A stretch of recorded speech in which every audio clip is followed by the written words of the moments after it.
Hey there, House Show fans. Welcome to House Shows Direct. My name is BJ Kinney. On today's interview, we've got Erik Lunde, based right here in Fort Collins, Colorado. Born and raised in a small town in Wisconsin, Lunde left his Midwestern home 2 weeks after his high school graduation and wandered all over the United States, Canada, Mexico, and Europe, hopping from place to place like a character in a Jack Kerouac novel, searching for stories and songs and experiences, and chalking up about 40 different addresses across North America. Erik Lunde is a singer, songwriter, and musician whose songs and sound bears the geography, culture, and history of his Midwestern origins. Influenced by a wide variety of genres including gospel hymns, bluegrass, traditional country rock and roll, and artists like Elton John, Bob Dylan, Leonard Cohen, the Beatles, and David Bowie, Lunde has created his own genre-bending mashup that reflects that dichotomy. You can go to eriklunde.com to find all his music and learn more about him. And that's Erik with a K, Lunde with an E. And he's also got music on all the platforms. And you can find his music videos on YouTube as well. You can also book him on House Shows Direct to come play a house show at your house. His latest album right here, Gospel Hymns and Spirituals, is just a great album. I've been waking up in the morning, getting the wood stove going, pouring a cup of coffee, and listening to this thing front to back. It's really in the vein of Oh Brother, Where Art Thou? It's a great album. Before we get started, I want to give a shout out to our sponsor and supporter, Obie's Sandwich Shop, right here in Fort Collins, Colorado. They make everything fresh there. They've got the best sandwiches this side of the Mississippi. Shout out to Jeremy and Sherry, the owners. We want to thank you for supporting artists, feeding our musicians, and just supporting the music community for several years now. Let's get into the interview. Ladies and gentlemen, Erik Lunde.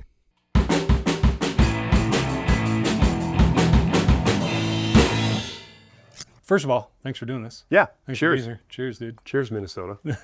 Cheers, Wisconsin. You were just telling me about your camper. Oh yeah, the camper. Yeah, tell me more about that. Well, I got an offer to, so I grew up in Wisconsin, right? Mm-hmm. And so in the summer, my family used to go up to Door County. So I don't know, it's the thumb that sticks out into Lake Michigan. Yeah. And so we used to go up there a lot when I was a kid. And my cousin's got a wine bar up there that I go up and play for sometimes for the Sister Bay Fall Fest. Okay. And I met a guy who's he runs boat tours where they go out around the islands around Door County, and he has a musician on the boat, basically. So I was going to go up there this summer and play at Death's Door, which is the tip of the thumb that sticks into Wisconsin, which is like known for all these like. It was a huge shipwreck area, like more shipwrecks in this channel happened.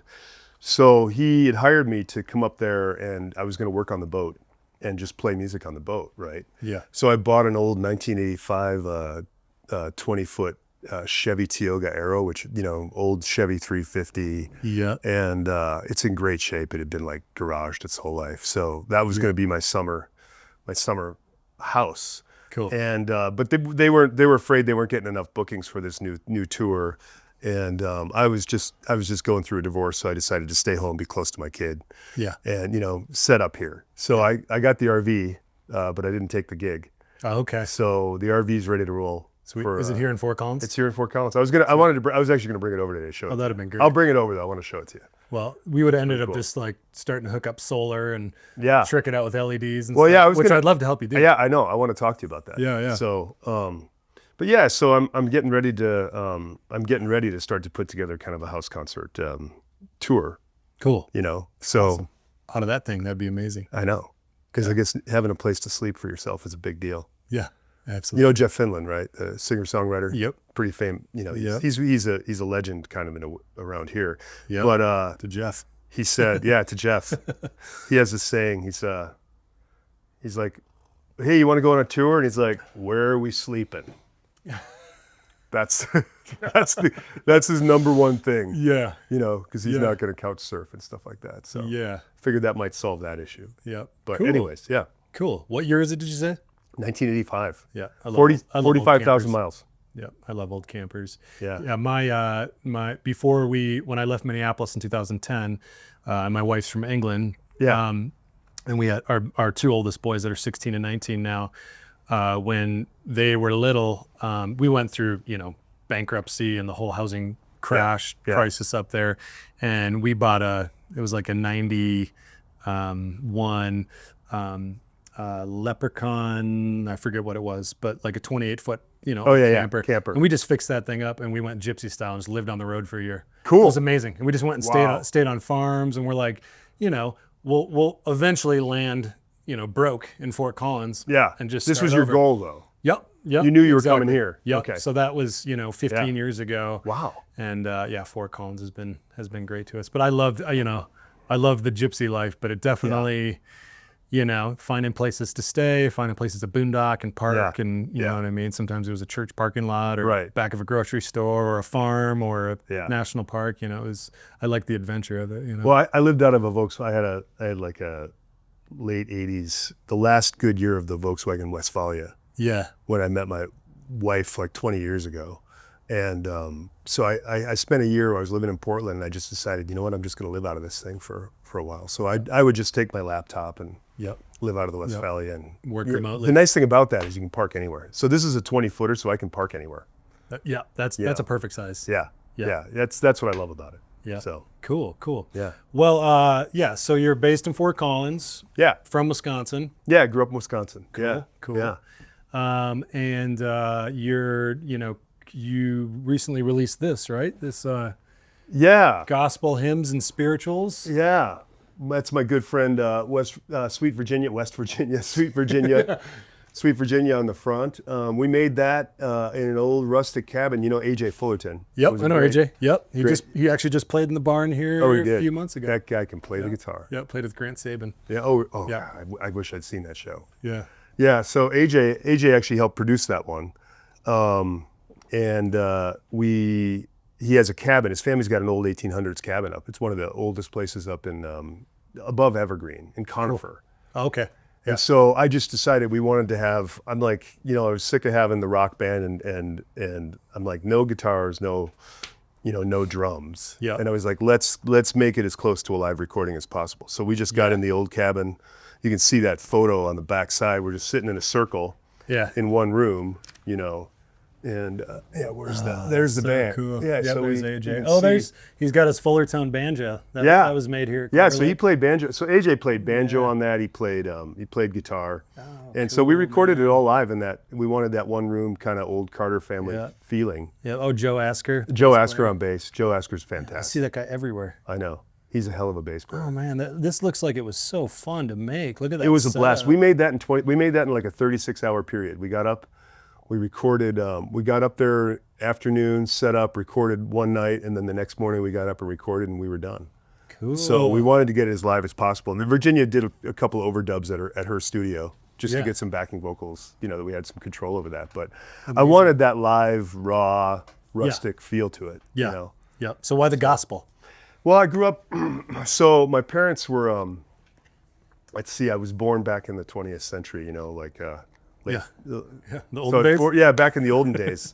And my family, they were like the classic kind of Garrison Keillor Norwegian Lutherans. My grandfather's name was Torger Torgerson. Okay, Lake Wobegon. Lake Wobegon. So we're 100% Norwegian family, but he bought 200 acres up in central Wisconsin in Iola, Wapaka area. Yep. And so he had an old farmhouse there, and then the family built a big cabin, right? And he had 7 kids, and I had 7 kids and aunts and uncles and all that. And so they were all Norwegian Lutherans, right? Okay. But it was the early 70s. Yeah. And that was when the whole Jesus movement was happening, and like the hippies, the hippies were getting sick of the sex, drugs, and rock and roll and trying to get into Jesus. And so they would go and do these mobile camps, like revivals, basically gospel revivals. And so my parents, instead of moving on to the hippie farm, they went to an old Southern Baptist revival in a cornfield in Wisconsin, and I was 6 years old. And I remember the preacher up there, they're singing, they're doing some hardcore gospel music, and my parents went up and got saved during the altar call. That was what you did back in the day. So I watched my parents go up and get saved, and I was like, well, I guess I better get saved too. I had no idea what getting saved was. But so I went up, and some deacon took me out and said, "Do you accept the Lord Jesus Christ as your personal Savior?" And I was like, "Okay." sure. Like I didn't, but I did. And so anyways, the family went from being kind of like, hippie Lutheran, quasi hippie Lutherans to being Southern Baptist. And it just swept through the whole family. Yeah. And so I grew up basically in the Southern Baptist Church in Wisconsin. So the music, those old hymns and gospel songs are the greatest thing to me about the Baptist tradition. Yeah. And then you look at like so many rock and rollers started in the church, right? Yeah. So I just loved those songs. And when I was thinking about the kind of record I wanted to make, I was like, instead of writing a bunch of new stuff, why don't I take all these old gospel songs that I grew up in that I loved, kind of "Oh Brother, Where Art Thou" style. We're like, let's just strip it down. I love it. And just do it as live as possible. So those are songs that I've sung my whole life. Yeah. And then I also go into volunteering in nursing homes. Cool. And I would go and I'll play those old songs because they just hit people. Yeah. "I'll Fly Away." Yeah. "The Wayfaring Stranger." Yep. All those classics.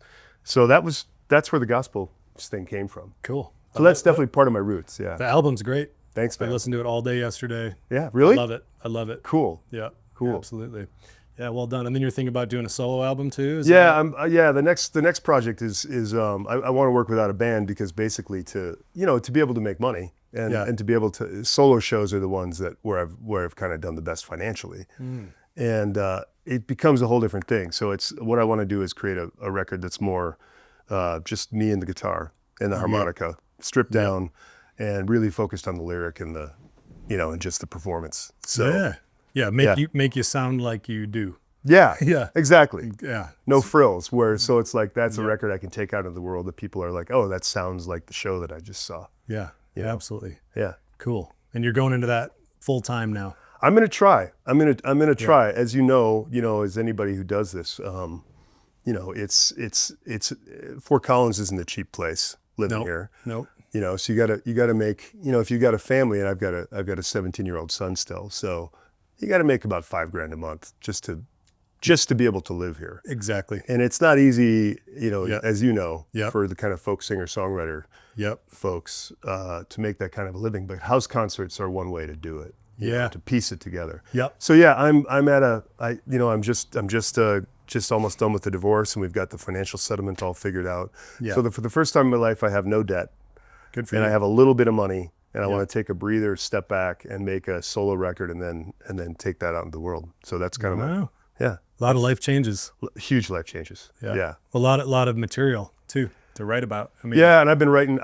My phone is just full of voice memos from the last year of just trying to process everything that just happened. Yeah.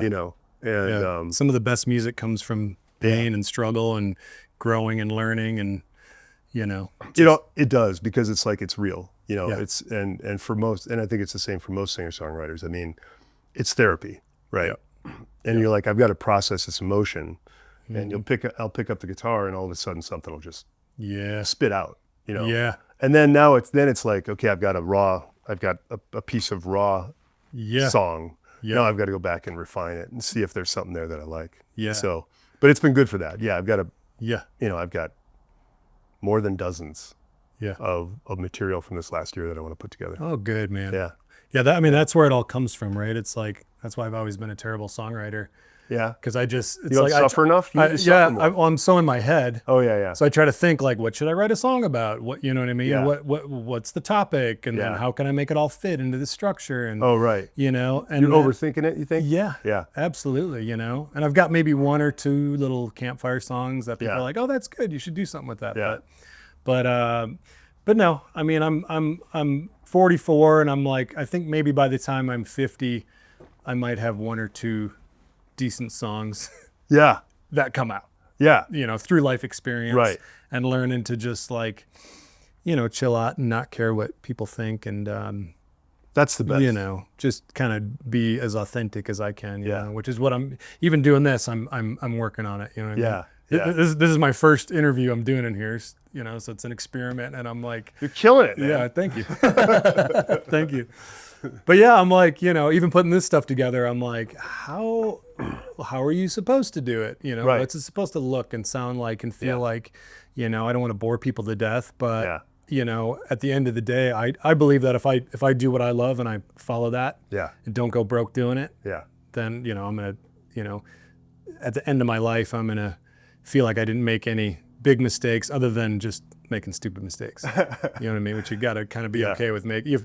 You fail your way to success, right? Yeah, you got to follow, you know, I mean, there's always that balance when you know, a lot of the greatest artists, you know, that I know, it's like, it happened for them when they were young, and they just had a natural thing and they were able to like build it up. But then, you know, there's a lot of us that are trying to manage both, you know, manage the family and manage the music. Yeah. And I always say that I have like I had an ex-girlfriend, she called it Jimmy. She's like, the part of me that's Jimmy is like this wild gypsy. That's just like, I just want to go on the road and like play music and do all that. Yeah. So I got to keep an eye on that guy because he'll completely destroy the family and and that. So I'm having to juggle, you know. And I think the great thing, he lives in the basement. He lives in the basement. Jimmy's in a cage. But without Jimmy, I wouldn't be able to write. You know? Oh no, exactly. So that's where, going back to songwriting, you know, the best stuff has come from when I actually just pick up the guitar and there's some kind of a emotional or pain or something you're trying to process. And then it just kind of flows out and the melody emerges that's actually real. And I'm not thinking at that point in time. Yeah. You know, it's just feeling, and the best stuff comes out of that. Yeah. You know? Yeah. And Jimmy comes out on stage. Jimmy comes out on stage. Yeah, Jimmy's allowed to come out. Yeah. So I gotta keep an eye on him. Yeah. Yeah, because he'll drink too much whiskey and stay up late at night and not go to work the next day. Yep. And be like, I'm just gonna be a rock star. So Jimmy's he'll run you into the ground if you're He'll run you careful. into the ground. Yeah. Oh, cool, man. I'm older now, so I can keep a handle on him. Yeah. Yeah. Let's see, what else you want to talk about? You know, so your day job before, you know, what you're doing now, you said you were doing website stuff? Well, so my background was, I studied screenwriting in college. You know, it's a big part of, so I was an English major and studied screenwriting, and I was going to go into film production. Yeah, I wanted to be a writer director. Yeah. And so when I got out of college, I basically got, the first kind of real job I got was writing and directing educational videos for Simon & Schuster. So I got to make, it was kind of like Ken Burns for kids, you know? Cool. So I had a job, and this was in Arizona back in the late 90s. And we would make custom videos for teachers. And they'd be like, hey, we want to give a class on folk music. So I remember doing one like, what is folk music? And told the history of folk music. And so that's how I got my start, like writing and producing educational videos. And then I worked in advertising agencies in Portland, Oregon. And I got into some feature film work. I produced a commercial for some guys in Ojai.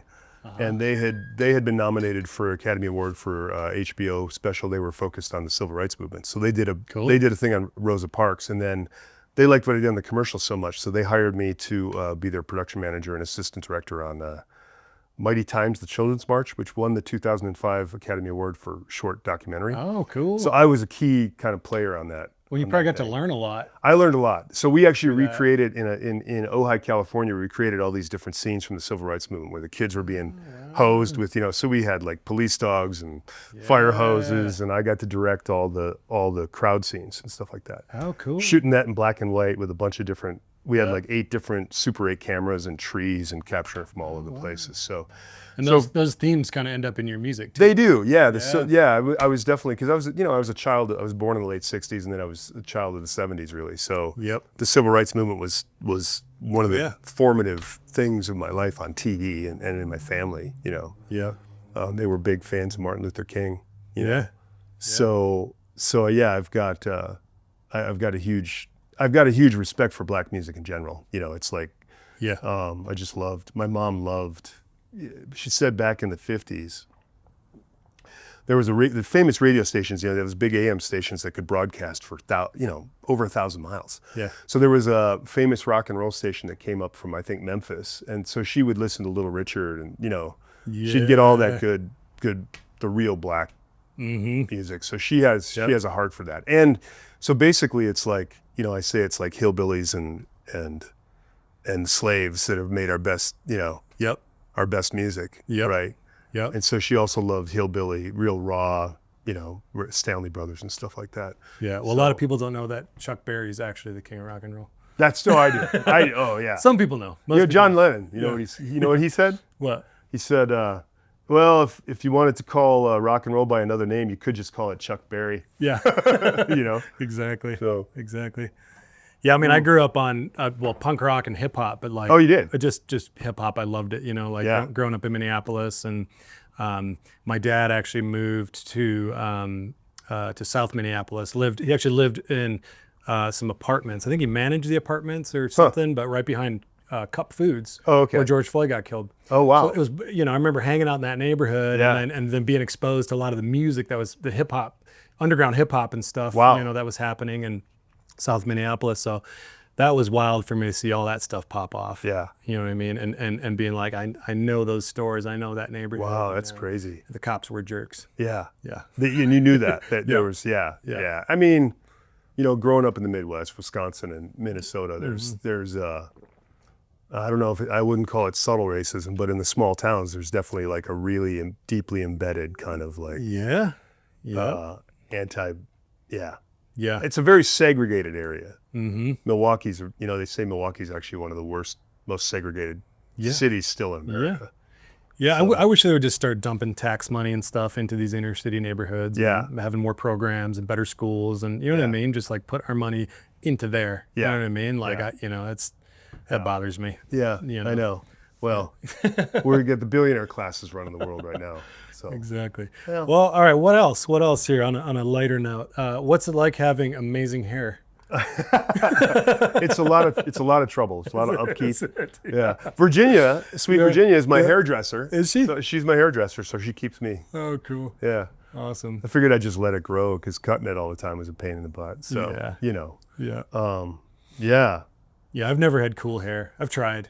Well, you I've got cool grown it out a hats. few times. Yeah. Exactly. So that makes up for it. Yeah. Yeah. My grandma we realized that my grandma got the hair gene from my grandma's side. And she had just this wild, full, thick hair. And I got a cousin who's actually, he's a really great musician in New York. You know, he's in Queens, but he does great stuff. He's a hell of a guitar player, but he's got the same hair. So we're like, oh, that's the hair gene from grandma. It's good to have. Yeah.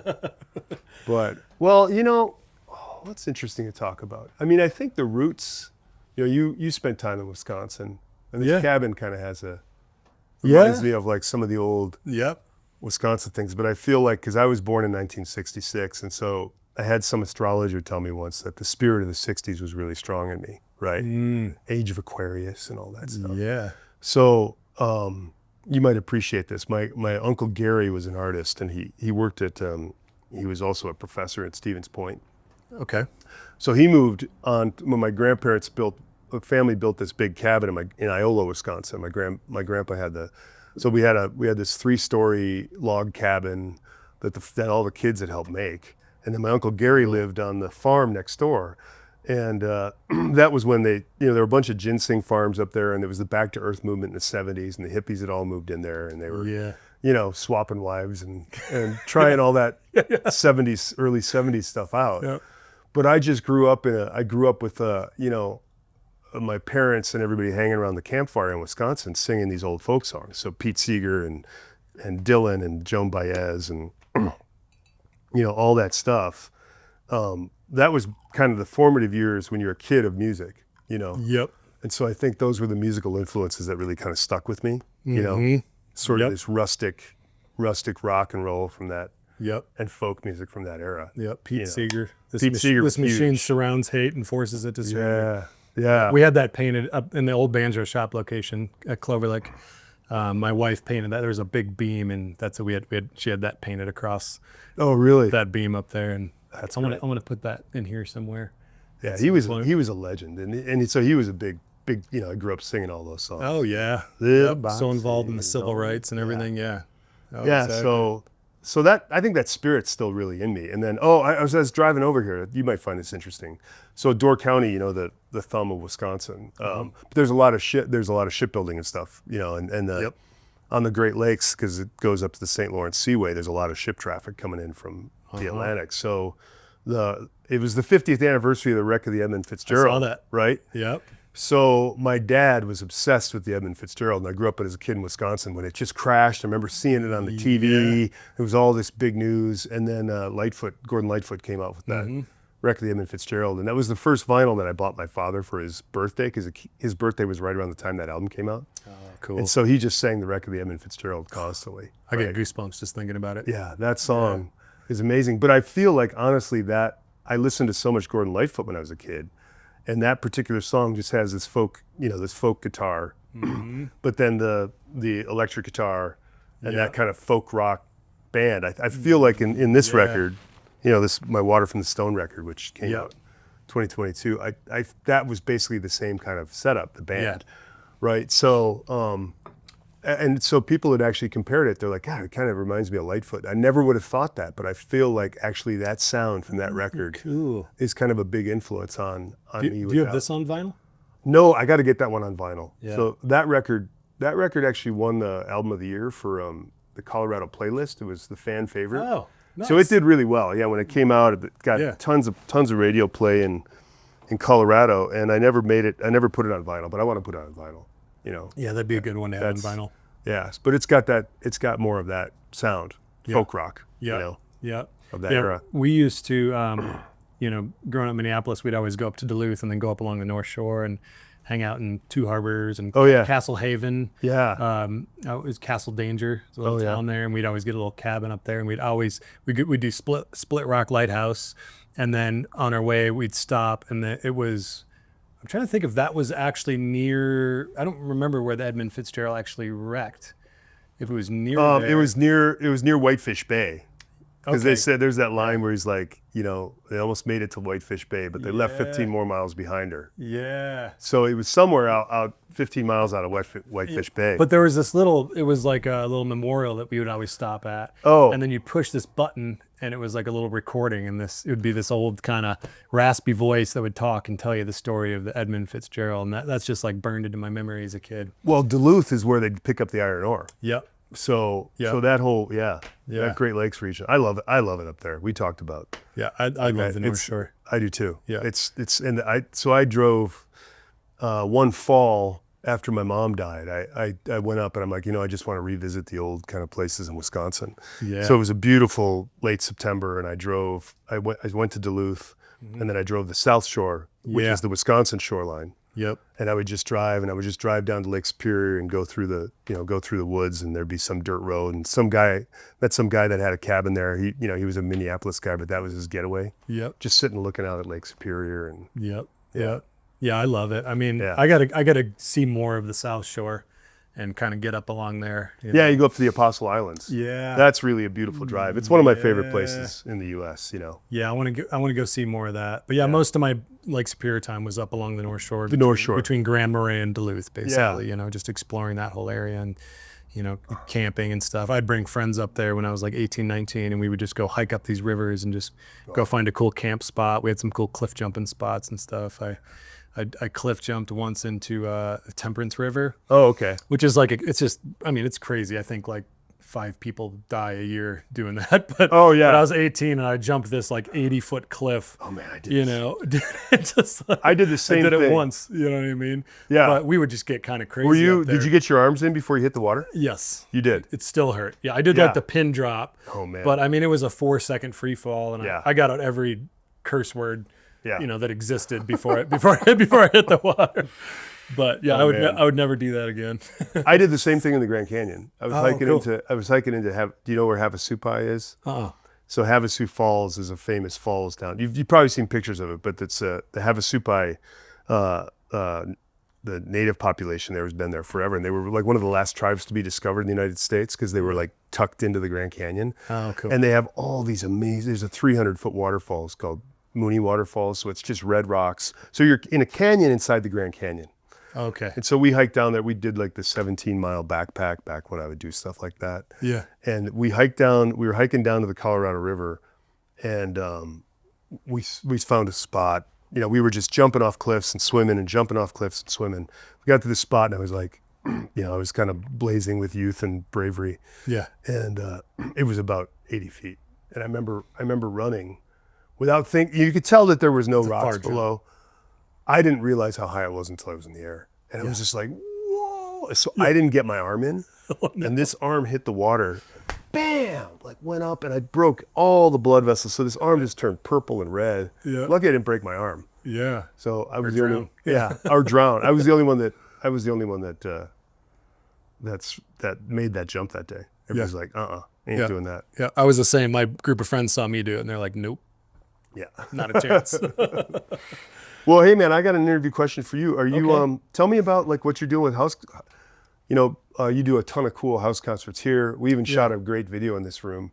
Yeah. For my band, but Magnolia Sessions. Yeah. Yep. But you were an electrician, and you are still a master electrician, but you sold your business, and now you're focused on doing Yep. I sold it to my operations manager, Daniel, that was running it. Okay. He's just taking it on to the next level and just doing an awesome job with it. That's great. But yeah, no, I grew up doing, carpentry, building with my dad, and veered off into electrical. Okay. And started my own business in 2011 here in Fort Collins. Owned that for 13 years, and kind of, I kind of just got tired of it, and, ended up selling the business to Daniel, and I was kind of ready to make this leap, burn the ships, so to speak. Yeah. Which has been, interesting, Right. It's, I'm like, But if you don't do it, you got one foot in, and you can't be all in.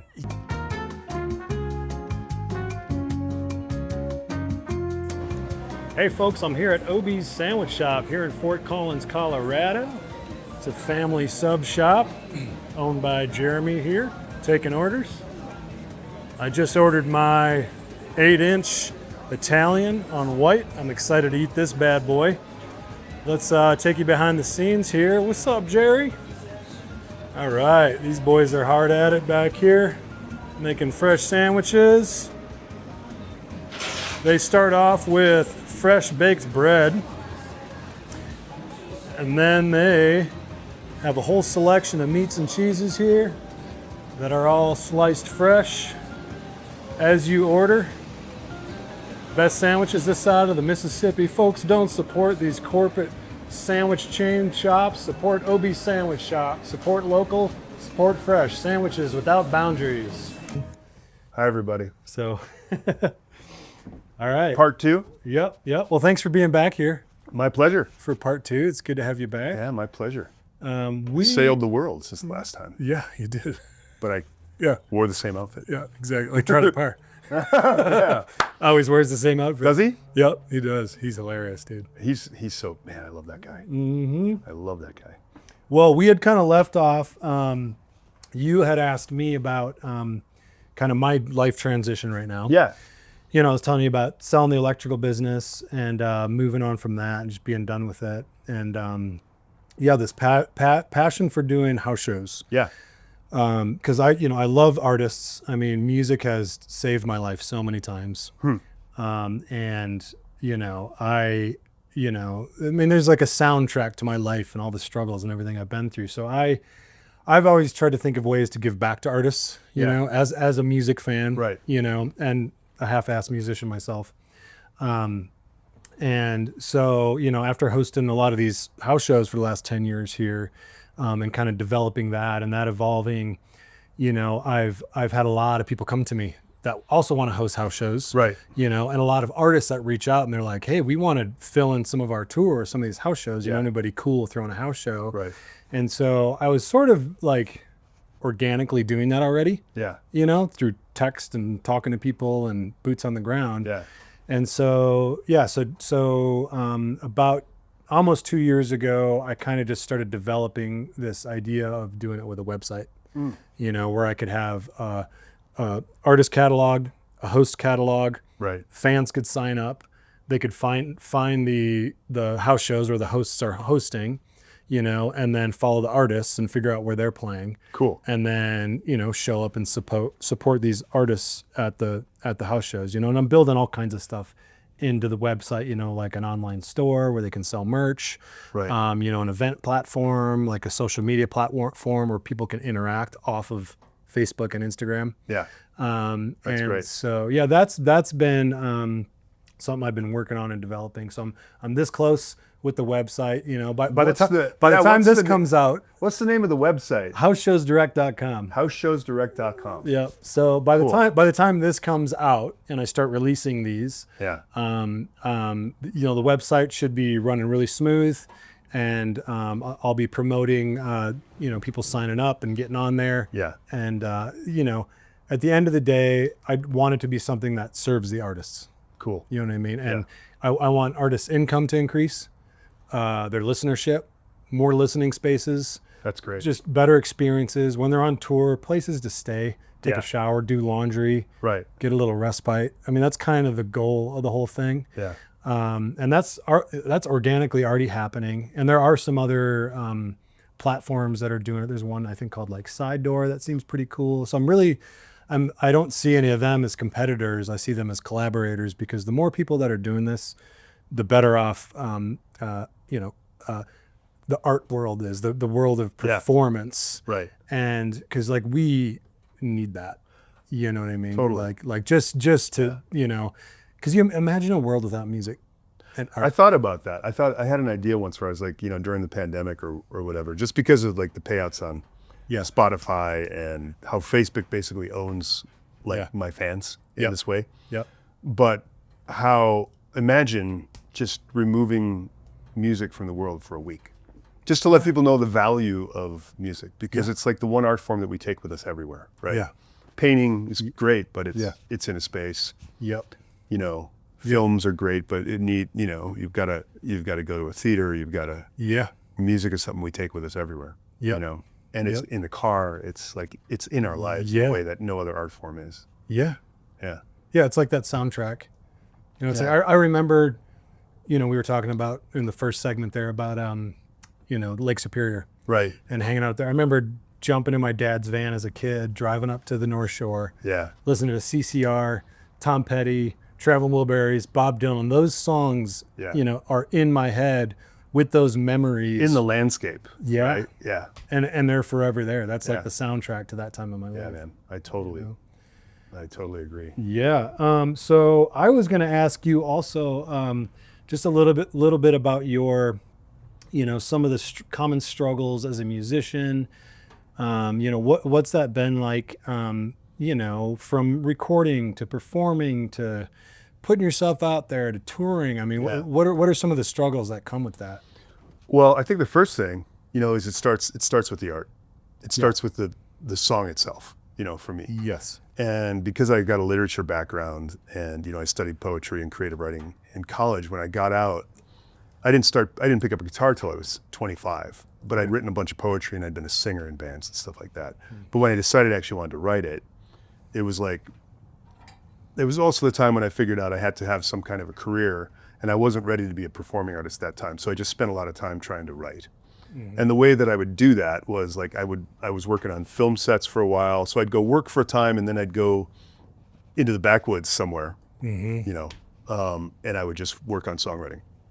So the progress that I made as a songwriter was always where I had to take money from having made it over here and go over here and spend it kind of unplugged from the world to be able to like go deep in, because I'm kind of a perfectionist about the lyrics, right? And just to learn to be a musician. So it's like always having to find, like, you know, like people call it the struggling artist. So it's like you're always trying to find time to do your art, and you've got to have time to build that up, because without the art itself, you don't have anything to build around, right? Yeah, and you're investing time and money. Time and money. Maybe not paying this bill over here so you can get some studio time. Or, exactly. Yeah. And it's not, you know, it's expensive to make good records, you know, unless you know how to do it yourself. And I have a hard time doing that. But I remember talking about, there's something they call the iron triangle. And I remember writing this in my journal once. It was like energy, money, and time.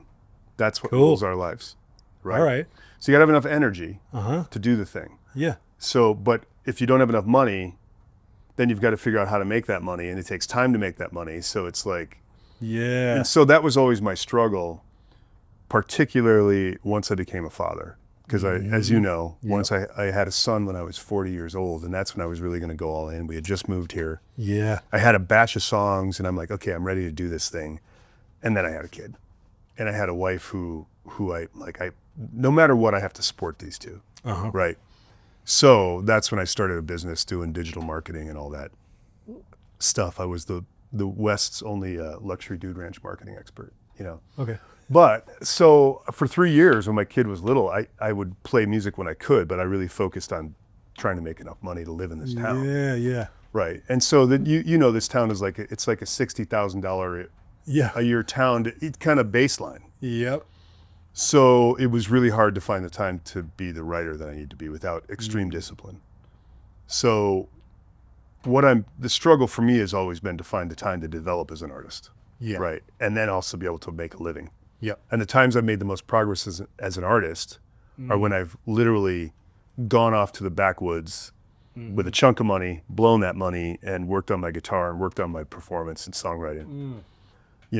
And so trying to balance making a living as a suburban dad in Fort Collins and making enough as a musician has always been, music for the most part has been something I've invested in. Yeah. But I built a band here, and I got some over a 10-year period of time, got known in the area. And then now, so for the first time in my life, I have a little bit of money, and I'm going to jump like you did with your business. Yeah. I'm going to burn the bridge. Yep. And I'm not going to straddle the fence anymore. So I'm trying to go all in with music, and house shows is one spoke in that wheel. Yeah. Right. Or a little bit of, it's a piece of the pie. Yep. And I'm looking at all these different ways to build income streams to be able to make enough money to even live here. Yeah. Yep. And obviously, because of what streaming pays. Yeah. Which is nothing. Yeah. Yeah. So it's about that balance.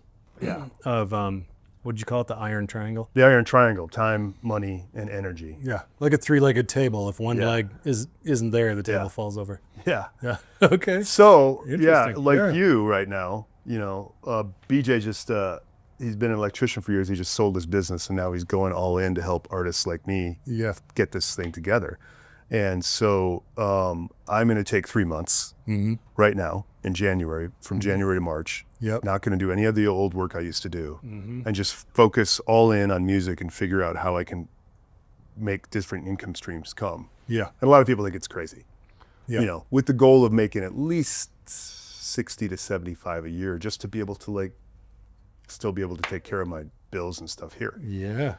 So whether or not that's possible, I know some people are doing it, but sometimes that's going out to play cover shows at some place. Yep. I volunteered in nursing homes, and I love to go do that. So nursing homes and maybe even prisons, and taking music to places, even schools.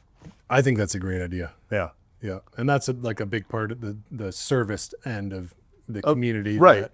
That you should actually get paid decent for too. You know what I mean? It should be a win-win situation. Yeah, no, I agree, and I think that's where the whole gospel music thing. I specialize in old folk and gospel stuff. So taking that old music in, because it helps me do what I love to do with my own stuff, because I write from a kind of traditional space. But taking that out as a service to the community that also can make some money is something I want to do. Absolutely. Cool, man. Well, something else that you had mentioned in a previous conversation was your passion for food, and you're some kind of sauce master. Yeah, yeah. Is that what you call it? A saucier or saucier? Saucier. All right, cool. Yeah, like a lot of kids, I worked in fast. I worked at a place called the Kilty in Wisconsin when I was a kid. Fry cook and stuff like that. But then when I was about 19 and moved out to Arizona, that's when I started. I got my first job as a line cook. Okay. So I learned how to be a decent line cook. Yeah. But then I got a summer. It was amazing. I got a summer to go out. A friend of mine had a place in Cape Cod. Okay. So I went out to Cape Cod, Massachusetts for the summer. Yep. And I got to work at this place called the Impudent Oyster, which is still there. Not impotent, impudent, impudent oyster. And but there was a French chef. His name was Daniel. Yep. Don't melt. Well, he was. Oh yeah. He was actually Russian. Yeah. But he had studied at the Cordon Bleu. Uh-huh. And so this was an amazing seafood restaurant. So we'd have the fishermen would be coming in from the Georges Bank, where they would get these huge fresh scallops. And I mean, we got the freshest, biggest scallops. I love seafood. Oh, and this was like seafood heaven, but then he taught me all the classic French sauces. So for instance, like they had this swordfish dish that had this orange cream tarragon sauce. Okay. So it was amazing. Like you had to like, you'd start with shallots and then you'd boil it down with the wine, and then there was a little film there, and then you would add orange juice, and you would boil that down till it was like kind of a marmalade. Wow. And then you would slowly add cream, and then that would turn this incredible orange, and then you would add like little bits of butter and be whisking and whisking, and then add fresh tarragon at the end and pour that over a fresh piece of grilled swordfish. And I'm getting hungry. no, so that taught me, like, I love food. So, cool. and honestly, food, like doing food and music and bringing people together. That's the thing. That's the thing. Yep. Around a campfire, some red wine, good friends, Acoustic guitar. food, Yeah. acoustic guitar. Oh, that's great. That's heaven. Oh, it's good. So- Here, I'm gonna grab a little water here. Yeah, sure. I meant to bring it over.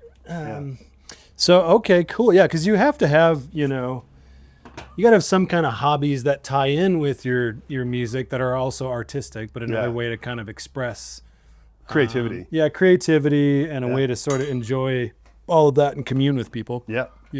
Yeah. That's great, man. I love love it. I love it. And then, has there been cool like restaurants, food spots, towns you like to stop in or plan, or Yeah. you know what I mean? Like dude, the food coolest, and music. let me tell you the coolest, so the coolest gig I ever had, speaking of oysters, I've always said like oysters are my spirit animal. So I got a chance through a friend of mine up in British Columbia, in the islands in British Columbia. Yeah. He had, he called himself an oyster rancher, not an oyster farmer, because he had a 10 acre bit of beach that he made all these natural rock things to hold the oysters, right? And so in the winter is the best time to harvest the oysters, right? So I would go up there to, I lived in Portland at the time, but I would go up to his place on Hornby Island. And he had a friend of mine had a 10 acre place, and he had this gypsy caravan on there. So we would go out, we would work the two tides at night in the middle of like crazy northwest winters with the winds howling and stuff. You're in a rubber suit, you got a headlamp on, and the tide is out, and you're out there harvesting oysters on the beach. And so we would just be cracking oysters on the beach. Are you just fresh. like waiting out there? No, the tide goes out, and then as they say, when the tide goes out, the table is spread. Okay. So there's oysters some of the beaches are oysters 5 thick, where you're stepping on 5 oysters, and you just. So they're not hard to find. No, you just have to gather, Cool. Well, and he's a rancher, so he's actually seeding the beaches with oyster spat to like set it up. Cool. But so what we would do is we'd have like a 2-hour period where we're just gathering oysters, and then the tide comes back in. And then so we would go back to his place at about midnight, and we'd have a huge fire, and we would sit there and just grill fresh oysters on the fire. Wow. A little bit of butter. That was it. Wow. And then he had a wood burning, he had an old clawfoot tub out there with a wood burning, some wood underneath it. Yeah. So we'd have that ready. So we'd come back, and like one of us would just sit there and like eat fresh oysters and sit in the tub. Oh my God. And then we would go back out at like 3 a.m. and get the next tide until the morning. And that was like, so eating oysters off the beach in British Columbia was like cool. my favorite food experience of all time. Oh, awesome. Oh, that's amazing. Yeah. That's I mean, there's amazing. more, but yeah. Yeah, I mean, getting to experience, good food, fresh from the source. There's nothing like it. No, there's nothing like it. It's all about quality ingredients. Yeah, and you never doing as little as you can to them. Yeah, when I was we were down in Costa Rica, and it was like all I was eating was like fresh seafood. Yeah. Rum, and that was like 17 days straight of just enjoying all that. I don't think I ate a single vegetable actually. Yeah. And then I came back, and I was like, of course we're in the Rocky Mountains here, so you can't get that fresh of seafood. But I was still on this like seafood rum kick, and I brought a bunch back with me. That's great. And I ended up getting gout. Oh, from too much sugary rum. Right. Not enough greens in my diet. Oh yeah.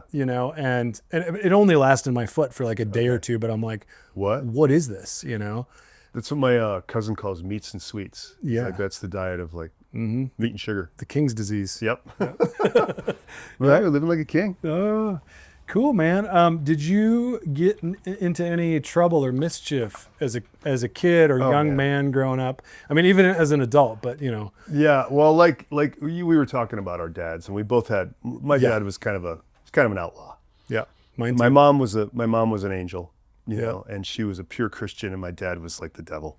And so I have those two things in me. And I think my dad was a guy who would like never pay his insurance, and he was always like not paying the IRS and just constantly in trouble that way. So I think some of that rubbed off on me. So when I was 17, I left home at 17. So 2 weeks after my high school graduation, I drove an old 73 Chevy Impala West with my buddy Charlie. I was going to go to Hollywood and be an actor. That was the big plan. And so for like a 2-year period, and then we moved to Arizona. And I think I just started working at restaurants. I was doing all kinds of weird jobs, but I had a 1-year period where I got in a lot of trouble. So I'll tell you guys a story about my bad past. All right. So one night we're basically broke and we're hungry and we're living in this apartment complex in Phoenix. And so I was like, well, hey, what if we order? I'll probably go to jail for this now. No, what if we? Isn't there like a statute of limitations on this? Yeah, no, I was freed. I did my time, and but I was like, let's send the pizza man to like the empty apartment, and when he gets there, we'll just grab his pizzas, right? Domino's. So we called Domino's and we ordered like 2 pizzas.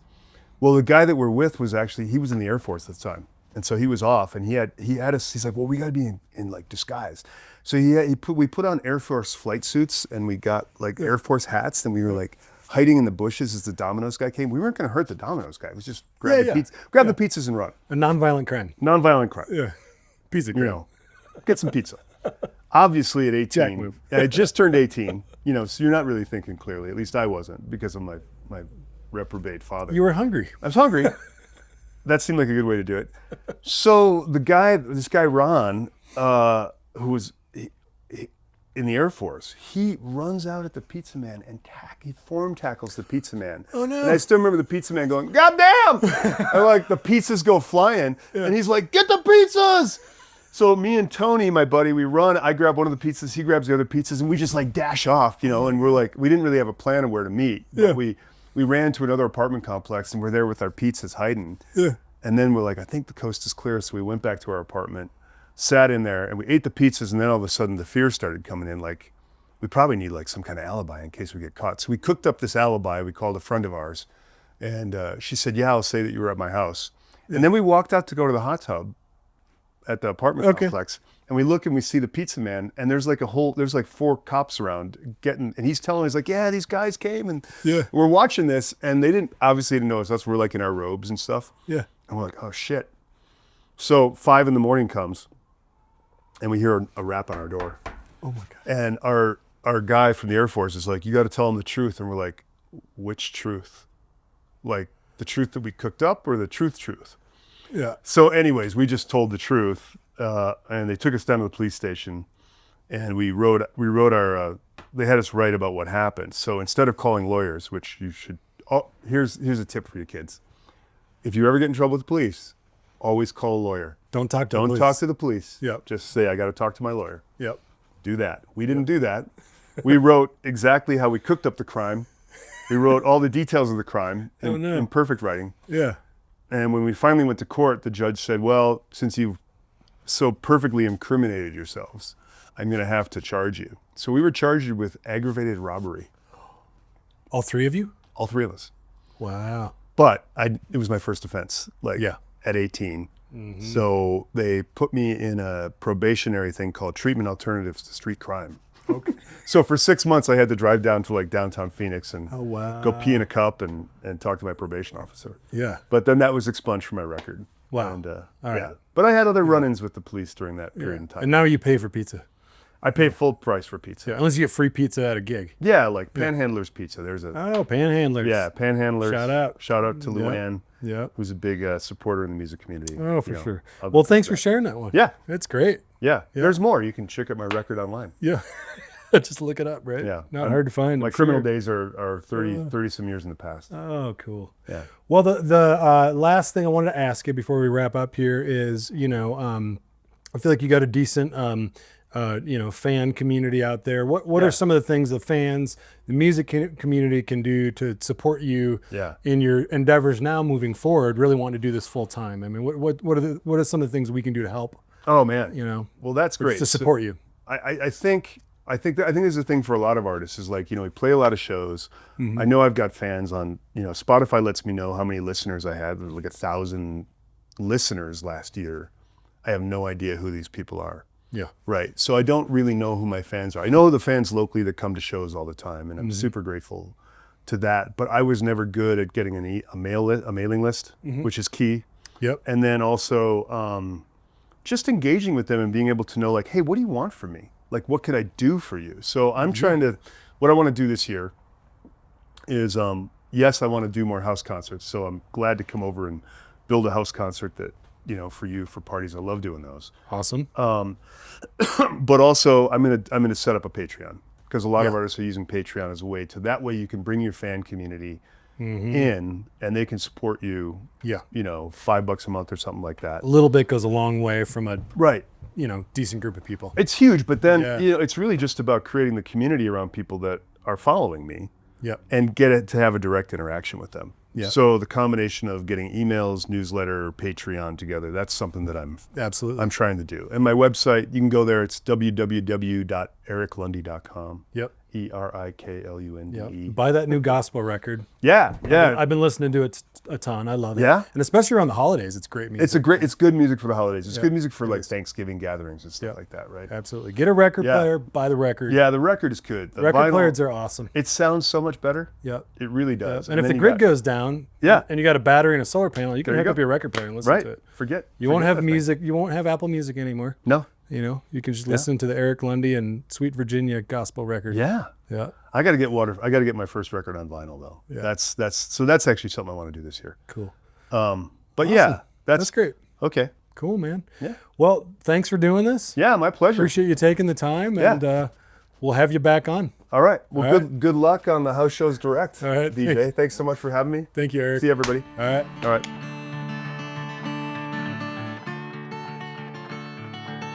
Cool, man. I'll give you a little intro to this song. If you ever saw the Bob Dylan No Direction Home video, there's a point where he's talking about Joan Baez, and they ask him a question about, what happened there. And he said, well, can't be wise and in love at the same time. And I was like, man, you can't be wise and in love at the same time. And I thought about that. And that always stuck in my head, because I'm like, that's kind of true. When you're really in love, you do crazy stuff. So out of the kind of troubles of this year, this song came to me one morning. So it's kind of a take on that whole thing. I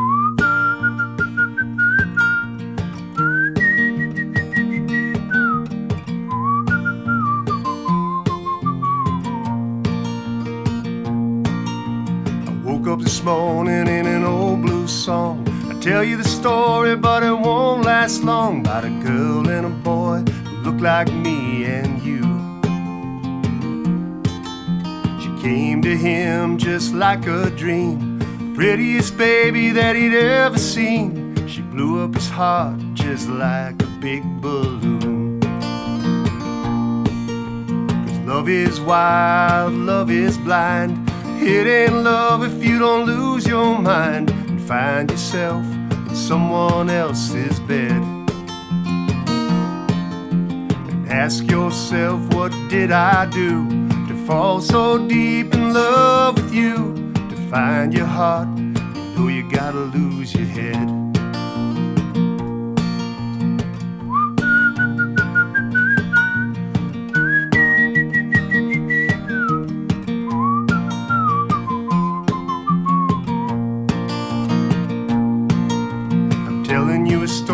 Old as time, as simple as a nursery rhyme, where a prince fell in love with a girl he could not wed.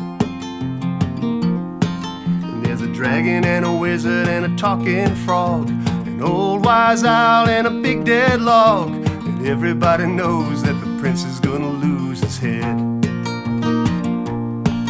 'Cause love is wild, love is blind. It ain't love if you don't lose your mind and find yourself in someone else's bed. And ask yourself, what did I do to fall so deep in love with you? To find your heart, you know you gotta lose your head. Whistle along.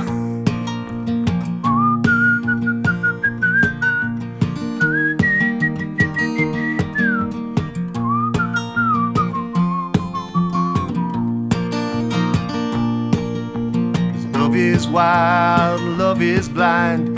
It ain't love if you don't lose your mind and find yourself in someone else's bed. Ask yourself, what did I do to fall so deep in love with you? To find your heart, you know you gotta lose your head. To find your heart, you know you gotta lose your head.